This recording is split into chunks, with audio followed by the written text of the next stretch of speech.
orang yang dakwahnya lillahi ta'ala. Bismillahirrahmanirrahim. Syukran. Kasih.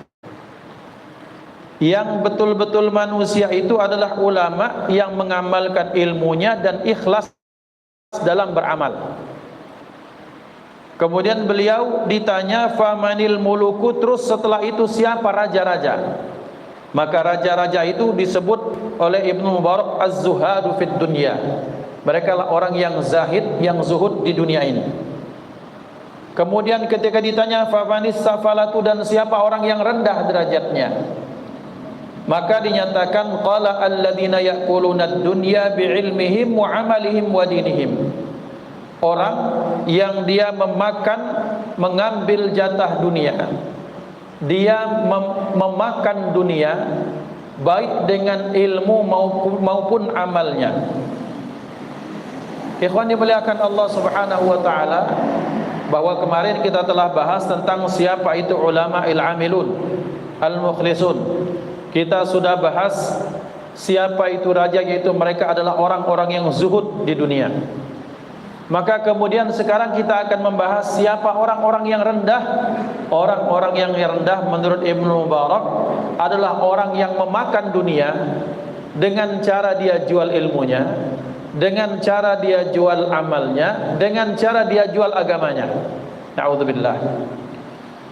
Ikhwan dimuliakan Allah, bahwa menurut riset, menurut penelitian, dan ini valid, bahwa kita harus akui tingkat trust. Jadi public trust artinya kepercayaan publik, kepercayaan masyarakat umum kepada agama Islam atau lembaga agama Islam itu mulai menurun. Boleh jadi sebabnya pertama karena betapa budaya hedon, budaya bersenang-senang itu sudah mulai tinggi dalam dunia Islam. Artinya hubbud dunya wa karahiyatul maut. Senang-senang, poya-poya, santai-santai, kemudian lupa ibadah, sehingga mereka mengagungkan dunia. Bisa jadi yang pertama. Itu faktor internal dari dalam diri umat Islam. Yang kedua ada faktor dari luar. Apa faktor eksternalnya? Faktor eksternalnya adalah upaya orang-orang yang tak senang dengan Islam berupaya memisahkan Islam, sehingga Islam itu menjadi jelek di mata orang-orang muslim sendiri. Kita harus akui sekarang di mana-mana di skala nasional, Sabang sampai Merauke, pendidikan Islam wabil khusus pesantren itu trennya menurun. Mungkin 10%, 20% sampai 40%. Jadi sekarang orang berupaya ada gerakan sistematis dari musuh Islam menjelek-jelekkan pesantren dimanapun pesantrennya.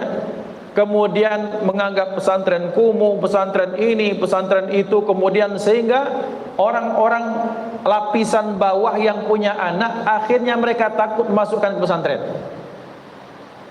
Dan yang tak kalah mirisnya adalah ketika ada lembaga zakat, dimulai dari lembaga zakat swasta, kemudian berlanjut ke lembaga zakat resmi, itu kemudian ternyata oknumnya menyalahgunakan, bahwa dengan alasan mereka amil, sehingga sebut sebagai amil yang digaji negara, maka ada yang oknum yang gaji dia per bulan tuh puluhan bahkan ratusan juta, Ustaz.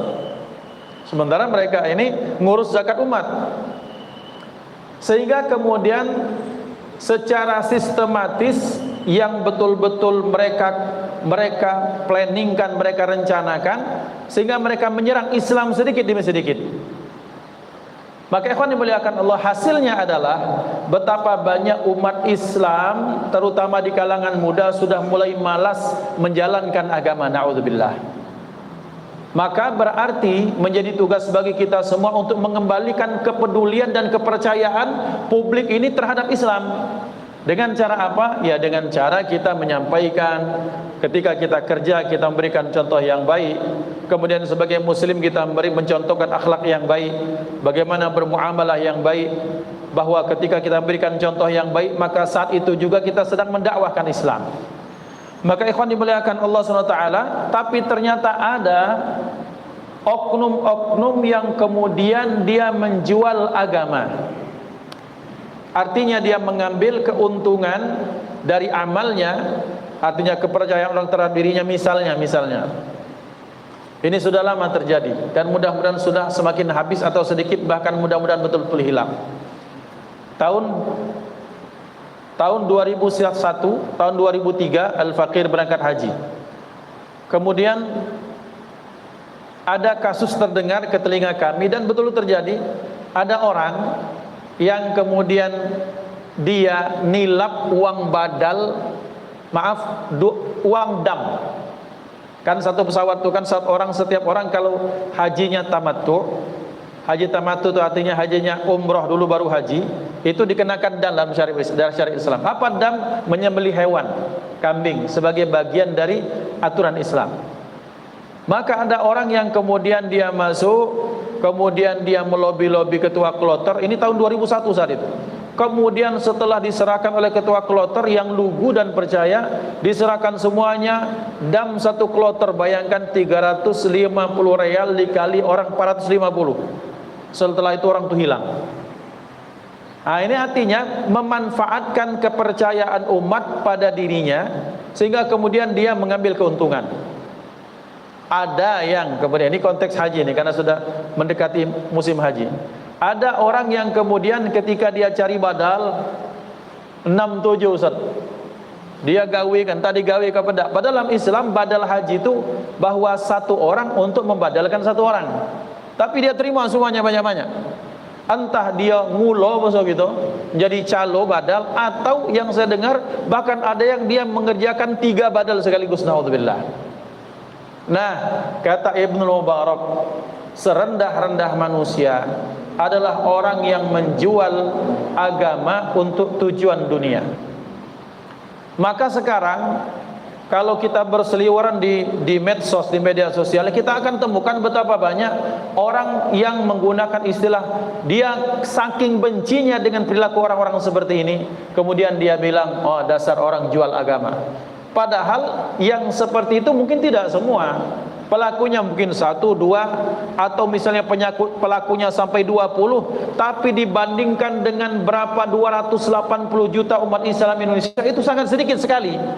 Dan tidak fair kalau kita kemudian memukul rata. Itu yang kedua, yang ketiga. Yang berikutnya, ikhwan yang dimuliakan Allah, ada yang memanfaatkan kita ini kan punya ghirah, kecemburuan terhadap agama. Sehingga kita tidak ingin agama Islam atau orang Islam ditindas. Maka ada orang yang tak ngerti dengan agama sebenarnya, dan dia tidak cinta dengan Islam dan tidak cinta dengan umat Islam, tapi dia PDKT. Dia dekati umat Islam. Yang tak pernah berpeci, dia berpeci. Yang tak bisa Fatihah, kemudian menghafal surah Al-Fatihah. Masuk ke kantong-kantong orang Islam, pakai pakaian syekh, bila perlu jadi imam. Sehingga orang percaya, setelah itu orang memilih dia. Entah presidenkah, entah gubernurkah, entah bupatikah, entah apapun itu. Tapi setelah itu tidak ada keberpihakan kepada Islam. Ini namanya safalah. Ini orang yang rendah martabatnya dan rendah sekali nilainya di mata kita, dan apalagi di mata Allah SWT. Mereka menjual agama, menjual kecemburuan, menjual rasa cinta umat Islam. Kemudian kita percayakan pada dirinya, kemudian maaf dia tipu kita dengan nyata. Maka ikhwan, ini adalah orang-orang yang safalah, kata Ibnul Mubarak. Maka seburuk-buruk orang menurut Ibnu Mubarak adalah orang yang dia makan dunia, dia mengambil dunia dengan cara dia jual amalnya, dia jual agamanya, dia jual atributnya, kemudian akhirnya dia mendapat keuntungan duniawi dari situ. Yang berikutnya, ada orang yang mengatasnamakan penderitaan orang lain, entah di Palestina, entah dia di Sumatera Barat, entah dia di tempat dimanapun terjadi bencana kemanusiaan atau bencana alam, mengatasnamakan kami akan menyalurkan bantuan Bapak Ibu yang kalau dari negara itu didatangkan misalnya imamnya. Sekarang yang datang seperti itu pernah tidak mereka memberikan laporan kepada kita? Misalnya Al-Muttaqin ngundang imam dari mana? Oh itu bantuan ke Palestina. Sekarang mana? Laporan itu mana? Ketika tidak ada kemudian laporan yang jelas, kita bukan suudzon tapi takut. Duit umat yang kita ini tidak segala kita soge kan. Mengapa kita bantu Palestina? Karena semata-mata mereka dulur kita sesama muslim. Mereka adalah ahlu tauhid la ilaha illallah. Kita pengen bantu ya Arab semampu kami. Ada wong yang muli, ada wong yang gojek, ada wong yang apa. Kemudian ternyata oleh penyelenggara ditilap duit itu. Na'udzubillah. Saya tidak bilang semuanya. Tapi kalau ini terjadi dan oknum ini kemudian melakukan ini, itu adalah orang yang sangat rendah derajatnya. Maka ikhwan dimuliakan Allah, tolong umat Islam siapapun kita jangan manfaatkan kepercayaan orang kemudian mengambil keuntungan secara duniawi di situ. Karena ternyata itu terjadi sekarang. Maka na'udzubillah tsumma na'udzubillah. Termasuk misalnya ada sekolah atau yayasan atau pendidikan mematok harga yang sangat tinggi, masuk berapa puluh juta, tapi pas dinyok berapa gaji guru ustaz-ustazanya, ya Allah, UMR beda nyampe Pak, UMR beda nyampe. Masuk fulan bin fulan anaknya mungkin kisaran 5, 10 sampai 20 juta. Duit galau itu tidak campur godong, tidak campur daun pisang itu tidak. Duit galau. Entah langsung cash, entah bayarnya kemudian nyicil, tapi ternyata guru-gurunya, para pendidiknya dapat upah. Saya bilang upah, bukan gaji, upah, karena upahnya di bawah UMR. Sekarang bagaimana tanggung jawab mereka kepada Allah Subhanahu wa taala? Maka hati-hati bahwa semuanya itu tidak akan lepas dari pengadilan Allah. Dan ini merupakan kritis yang keras untuk saya Al-Faqih dan kita semua. Jangan sampai kita masuk dalam golongan ini. Jadi Sayyidina Abdullah bin Mubarak sudah memprediksikan ini akan banyak terjadi, wabil khusus di akhir zaman. Kalau benar, maka saya berbicara bukan atas dasar kebencian, tapi Al-Faqir ngomong supaya kita sama-sama kembali kepada jalan bagaimana salafun as-salih dalam tarbiyah, dalam pendidikan, dalam usaha, dalam apapun, supaya kita ini tidak mengkhianati dakwahnya Rasulullah sallallahu alaihi wasallam. Kemudian selanjutnya, qila li ba'di ahli al-Basrati man sayyidukum qala Al-Hasan. Ketika ditanya penduduk Basrah, man sayyidukum, siapa pimpinan kalian? Sayyid itu pimpinan, kepala pecong, kalau begitu, kepala suku, orang yang didengarkan setiap ucapannya. Qala Al-Hasan, mereka menjawab Hasan bin Ali binti Fatimah binti Rasulullah sallallahu alaihi wasallam. Qila bima sadakum, terus dinyatakan kok bisa dia jadi pemimpin kalian? Bisa dia memimpin kalian tuh dengan sebab apa? Qala ihtajan nasu ila ilmihi wastaghna huwa an dunyahum. Dia bisa memimpin penduduk Basrah. Manusia butuh dengan ilmunya, sementara dia tak butuh dengan dunianya mereka. Maksudnya orang semua butuh dengan ilmunya Sayyidina Hasan bin Ali bin Fatimah binti Rasul. Sayyidina Hasan radhiyallahu ta'ala anhu, orang butuh dengan ilmu beliau, sementara beliau tak butuh dengan uangnya mereka, tak butuh dengan dunianya mereka. Maka beliau mampu menaklukkan atau mengambil hati penduduk Basrah dengan tidak butuhnya beliau dengan dunianya atau uangnya atau jabatan mereka. Ini Masya Allah, sehingga beliau menjadi orang yang terhormat, sehingga beliau menjadi pimpinan bagi orang-orang Basrah. Kemudian selanjutnya yang ketiga, qala Allah Ta'ala, Allah Subhanahu wa taala berfirman, ittabi'u man la yas'alukum ajran wa hum muhtadun. Ikutilah oleh kalian man la yas'alukum ajran, yang tak minta upah daripada kalian, wa hum muhtadun, sementara mereka mendapatkan hidayah Allah Subhanahu wa taala. asyarat hadhil ayatu ila anna min syurutil amri bil ma'rufi wan nahyi 'anil munkari al ikhlas wal 'amala bil ilmi. Bahwa salah satu syarat dari dakwah kepada Allah, syarat amar ma'ruf nahi mungkar, mengajak yang baik, melarang dari yang mungkar itu apa? Pertama ikhlas, yang kedua mengamalkan ilmu. Ikhwan yang dimuliakan Allah Subhanahu wa taala. Ini ayat dari potongan surat Yasin yang kita hafal, ittabi'u man la yas'alukum ajran wa hum muhtadun.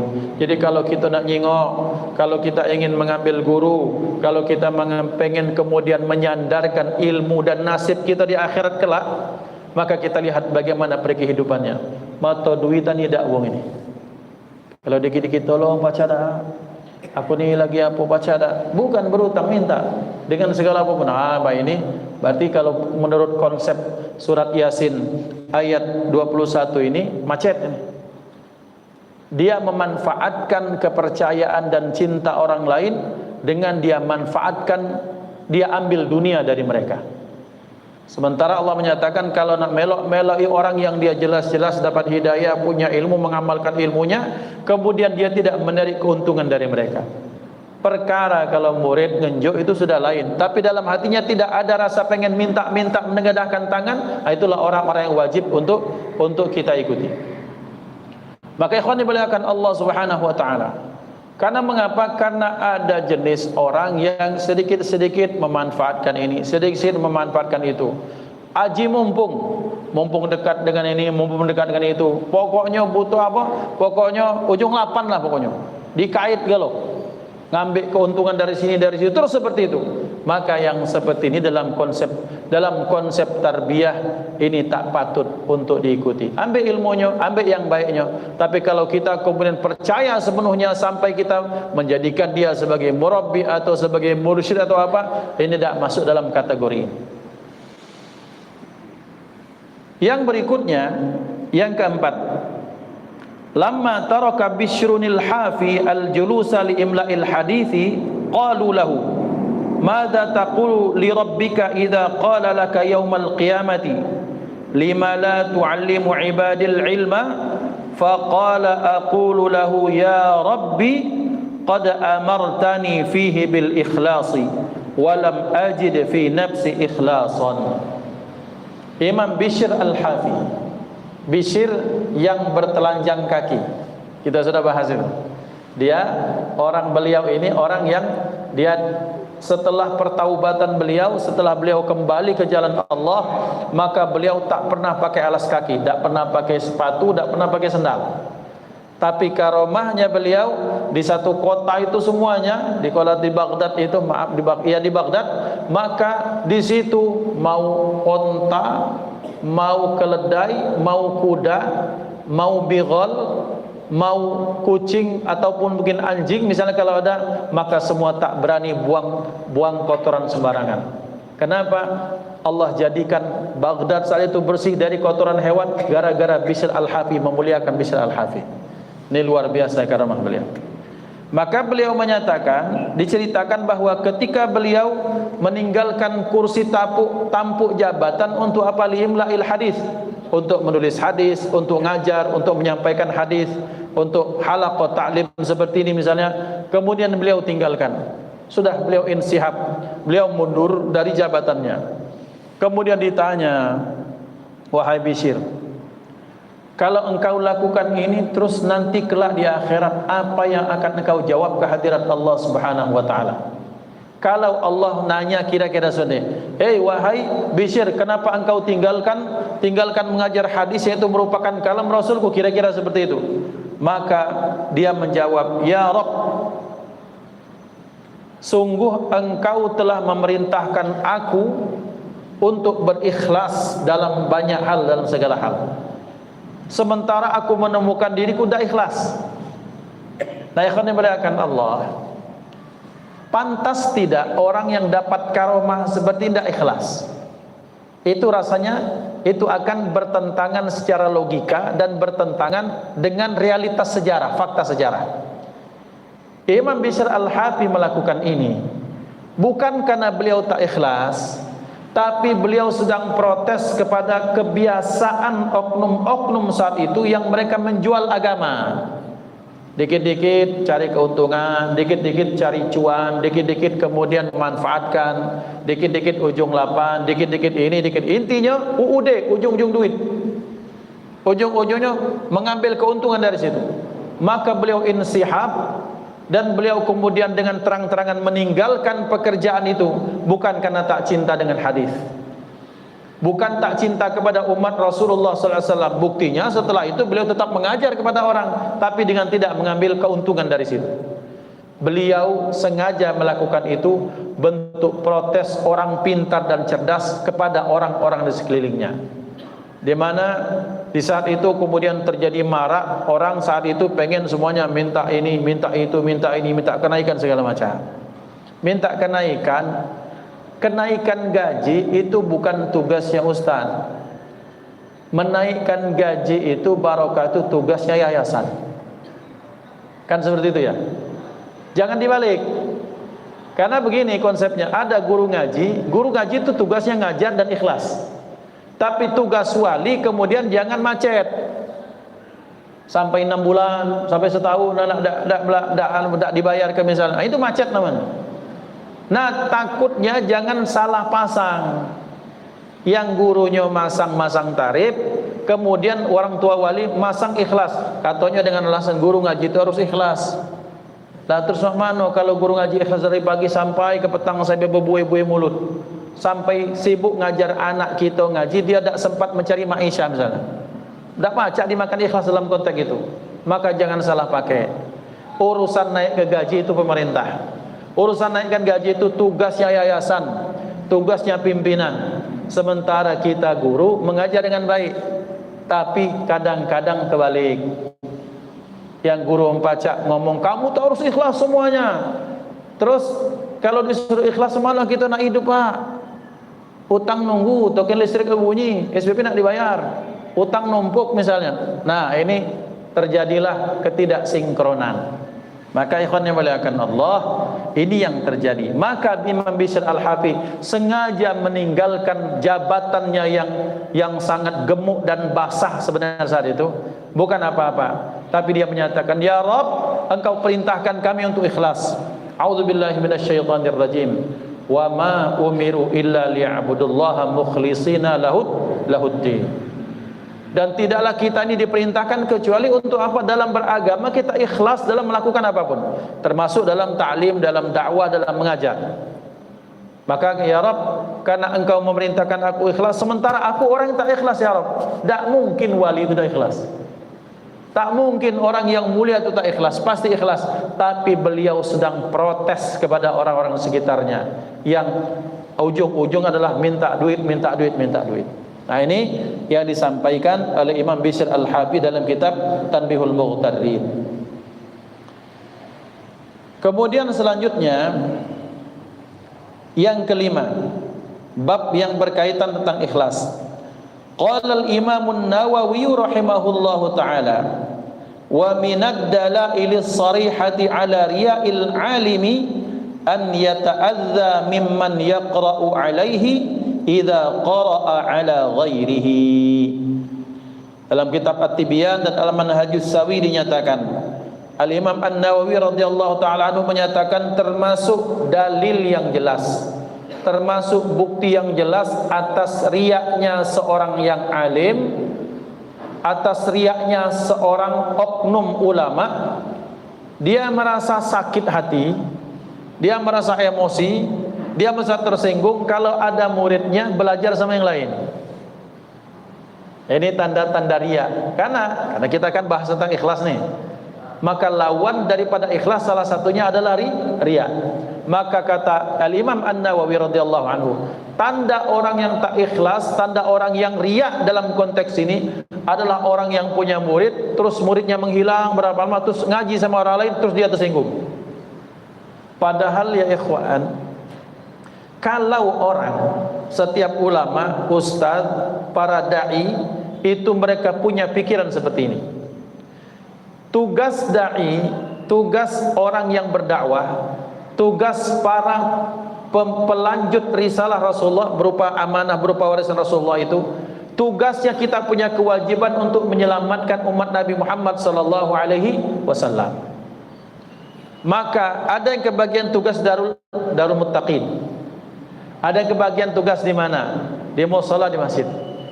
Nah, kemudian entah dia jamaahnya banyak atau jamaahnya sedikit, kalau banyak dia ucapkan alhamdulillah, kalau sedikit dia ucapkan alhamdulillah.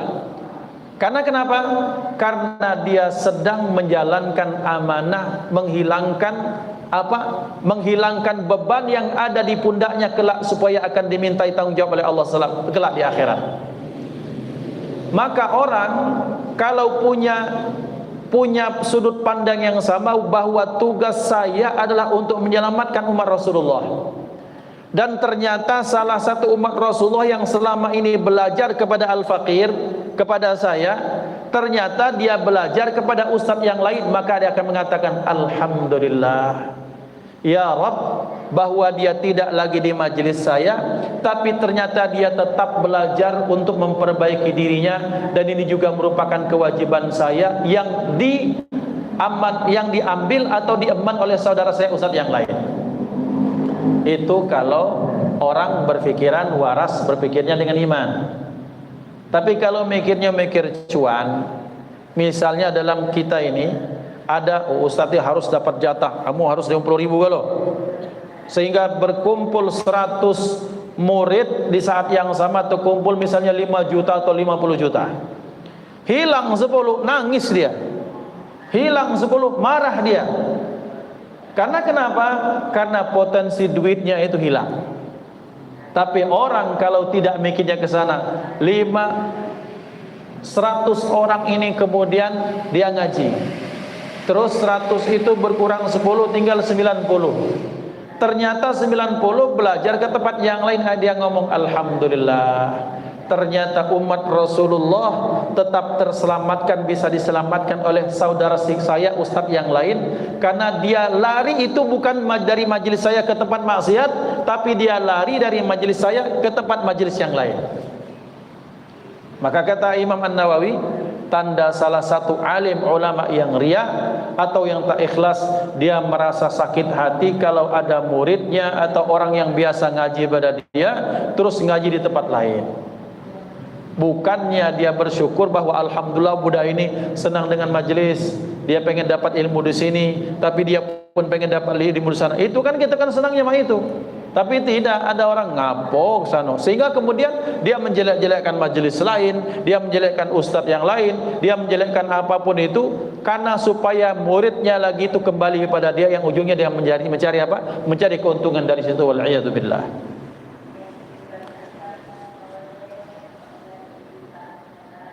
Kemudian yang keenam, fil hikami li sayyidina al-imam Abdullah bin Ali al-Haddad radhiyallahu anhu wa nafa'na bihi.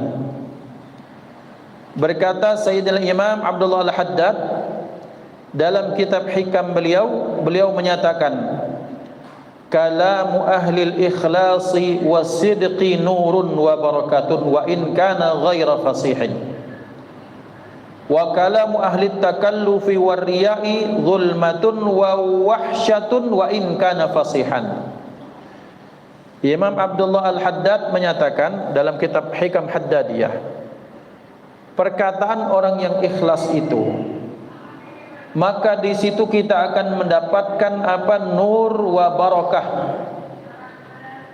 Di situ ada cahaya, di situ ada keberkahan, di situ ada kebaikan. Sekalipun ternyata orang itu ngomongnya dak pati fasih. Sebaliknya, kata-kata orang yang takalluf tuh memaksa ke diri, membahasa kita tuh apa ya? Pecah-pecah kepakaman. Jadi ngomong diatur sedemikian rupa, fasih, kemudian omongnya disebut sejelas mungkin, tapi dia riya. Dia ngaji bagus bukan karena Allah, tapi supaya disebut sebagai orang yang ngajinya bagus. Suara apa? Tahu bocor di speaker ya? Di speaker ya? Berarti bocor. Nah, ikhwan dimuliakan Allah SWT, bahwa kalau ada orang yang tak ikhlas, orang riya, dia membuat-buat bahwa omongannya fasih, kemudian gaya bahasanya tertata rapi, tapi akan hilang keberkahan, tidak ada keberkahan di situ. Sekalipun orang itu omongannya fasih. Maka ikhwan dimuliakan Allah, orang kalau ikhlas itu kita lihat. Membahasa kita walaupun dia tidak sekolah, walaupun dia cuma tamatan pengajian dusun kira-kira, ngajinya di kiai dusun, tanpa mengurangi rasa hormat, bukan apa-apa. Kadang-kadang orang menganggap bahwa pengajian dusun tidak keren, kan itu maksud saya. Maka orang yang kemudian dia orang yang ikhlas lillahi ta'ala, sekalipun ngomongnya tidak jelas tuh, tidak fasih, ngomongnya tidak pecah uang tuh pakai apa ya, restorasi, personalisasi, terasi misalnya, tidak pakai yang istilah itu. Tapi ketika dia lillahi ta'ala itu biasanya akan ada nur dan barokah. Tapi orang yang takalluf, orang-orang yang memaksakan diri supaya dibilang keren, dubayan itu biasanya omongnya akan cenderung kering. Maka pentingnya kita ikhlas dalam mengajar, dalam berdakwah, karena Allah Ta'ala. Yuqalu, dikatakan, ma kharaja minal jinani dakhalal jinana, wa ma kharaja minal lisani la yujawizul adhana. Dalam kitab Tuhfatul Ahbab dinyatakan apa yang keluar dari hati akan masuk ke dalam hati.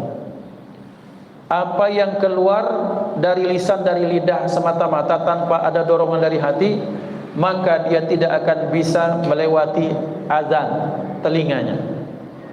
Maksudnya orang kalau lillahi ta'ala, maka omongnya akan masuk. Ayo mak mano kita ni ngaji yuk. Oh iya kita harus ngaji. Maka ketika dia ngaji, ketika dia ngomong dikit be, nak payo ngaji nak, maka itu kan langsung masuk tertancap dalam hati. Ada guru kepada murid, ayo kamu ni mak mano murid-murid, anak-anak, tidak malu, tidak sedih kah orang tua kalian capek, ada yang nguli, ada yang begawe dimarahi bos, ada yang nakok balam itu. Terus kemudian kamu nakal mah ini. Kemudian muridnya akhirnya nangis, merasa menyesal segala macam. Nah, itu karena dari hati. Tapi ada kemudian orang yang ngomongnya keras sekali, pecak-pecak keren, cak-cak bentak-bentak, tapi kemudian masuk telinga kanan, keluar telinga kiri. Kadang-kadang tidak sempat masuk, kemudian menguap begitu saja. Maka ikhwan yang dimuliakan Allah, maka orang yang keluar dari hati, maka itulah akan sampai ke hati. Dan yang keluar dari hati tidak akan muncul kecuali dari orang yang ikhlas lillahi ta'ala.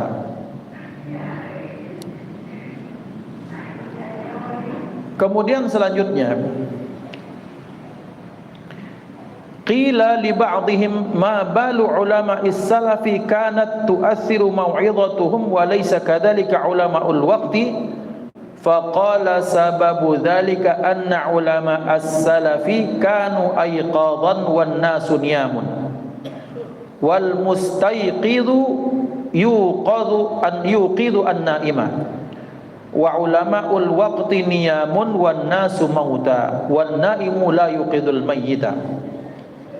Ini amsal ketika ditemukan dalam beberapa contoh. Ketika ditanya kenapa ya, ngapo bahasa kita, ngapolah ulama dulu tuh kualitasnya main, sementara ulama sekarang, maksudnya oknum ya, bukan maksudnya oknum. Ada kita temukan ternyata oknum ulama itu begini sekarang itu tidak seperti yang dulu. Maka dijawab, ulama dulu itu mereka itu adalah orang yang hidup, yang sadar. Sementara umat itu sedang tidur. Orang yang terjaga, orang yang sedang tersadar bisa membangunkan orang yang tidur. Sementara sekarang dinyatakan oleh beliau, ada oknum-oknum ulama, kata beliau, dia tidur sementara umat itu mati. Orang tidur tidak bisa membangunkan orang yang mati. Maksud beliau perumpamaan betapa zaman dahulu, betapa banyak ulama-ulama tersebut ikhlas lillahi ta'ala. sehingga orang ikhlas bisa menyelamatkan umat yang sedang tertidur. Tapi kalau orang yang tak ikhlas sama seperti orang yang tidur sementara umatnya mati. Bagaimana bisa orang tidur membangunkan orang yang mati? Pola-pola seperti ini jadi teringat bagaimana Sayyidina Ali itu, beliau diprotes oleh orang Khawarij. Kata orang Khawarij, wahai Ali, orang Khawarij ini kan ahli ibadah tapi suul adab, merasa dia yang paling hebat, paling bertakwa. Dari zaman dulu sampai sekarang, sampai akhir zaman, Khawarij ini main ini. Apa ciri mereka? Ciri mereka merasa mereka orang paling benar, sampai Sayyidina Ali, menantu Rasulullah, sepupu Rasulullah, orang pertama masuk Islam, orang terbaik keempat setelah Rasulullah, Sayyidina Abu Bakar, Sayyidina Umar, Sayyidina Utsman, Sayyidina Ali. Terus dia bilang, ya Ali, Ali bukan Amirul Mukminin. Ali, kenapa sekarang banyak masalah ini? Ini mestinya masalahnya dari anda. Kata beliau, bagaimana? Mak mano dak rusak. Kalau saya punya guru Rasulullah, muridnya seperti saya. Sementara saya guru atau pemimpin, saya sementara muridnya seperti kalian. Maksud Sayyidina Ali adalah pemimpin kami zaman dulu adalah Rasulullah dan rakyatnya seperti saya, saleh, takwa, iman, ikhlas. Sementara saya harus memimpin orang-orang dengan kualitas seperti kalian. Sehingga orang Khawarij ini lari. Dan ini ikhwan fillah, na'udzubillah, menjadi orang yang merasa lebih hebat atau paling hebat dibanding yang lain hanya gara-gara amal yang tak seberapa, hanya gara-gara ilmu yang seuprit saja, na'udzubillah. Maka kita jaga adab kepada siapapun, wabil khusus kepada para ulama. Kemudian selanjutnya bercerita Al-Habib Abdullah Al-Haddad radhiyallahu anhu, beliau menyatakan as-sirru fil aqidati ma huwa bil awraq. Sir dalam akidah, hal batiniyah yang di dalam keyakinan itu ma huwa fil awraq, tidak didapat di kertas-kertas di dalam lembaran-lembaran buku atau kitab. Kira-kira bahasanya dak katik di bangku sekolah, dak katik di bangku kuliah. Teorinya ada tapi praktiknya bukan di situ. Maka beliau menceritakan adalah anak dari Syekh Abdul Qadir Al-Jilani.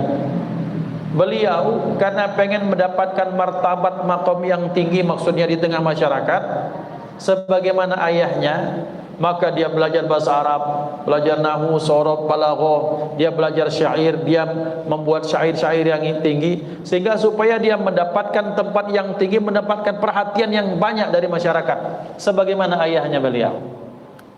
Maka kemudian kata Syekh Abdul Qadir Al-Jilani, bukan ma'ituna, bukan dengan cara itu kemudian engkau mendapatkan simpati atau martabat yang tinggi.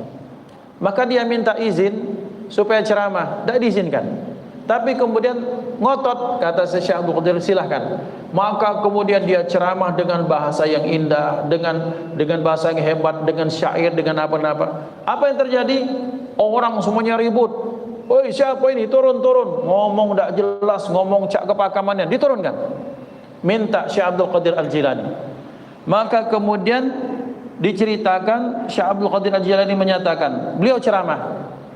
Beliau nyatakan seperti ini.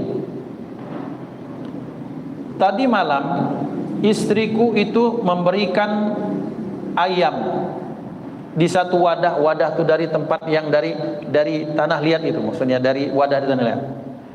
Kemudian fadafa'at hal hirratu fankasarat. Kemudian ayam ini di dalam wadah tersebut kemudian dia jatuh karena dia disenggol oleh kucing dan kemudian jatuh, tempat itu hancur, kemudian jatuh ke tanah dan kotorlah ayam itu. Maka mendengarkan omongan ini kemudian satu masjid nangis. Kenapa? Karena Syekh Abdul Qadir Al-Jilani menyampaikan itu dengan niatan betul-betul ikhlas lillahi ta'ala, sehingga orang itu terbuka semua hati mereka. Ada yang memahami bagaimana ini kalau amal saya seperti ayam itu, dia hancur, dia hilang, dia binasa, dia dimakan ini, dia berarti setan itu. Semua mereka menangkap dengan hatinya apa yang disampaikan beliau.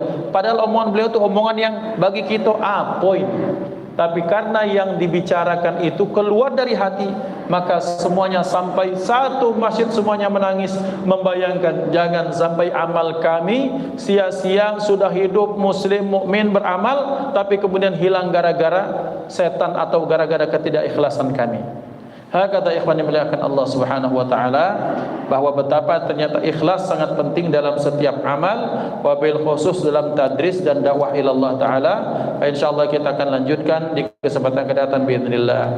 Ya Rabbana ta'arafna bi annana iqtarafna wa annana asrafna ala ladha ashrafna fatub alaina tauba taghsil li kulli hauba wastur lana al-awrati wa aminir rawati waghfir li walidina rabbi wa mauludina wal ahli wal ikhwani wa sairil khillani wa kulli dhi mahabbah aw jiratin والمسلمين أجمع آمين يا ربي أسمع فضلا وجودا منا لا باكتساب منا بالمصطفى الرسول نحظى بكل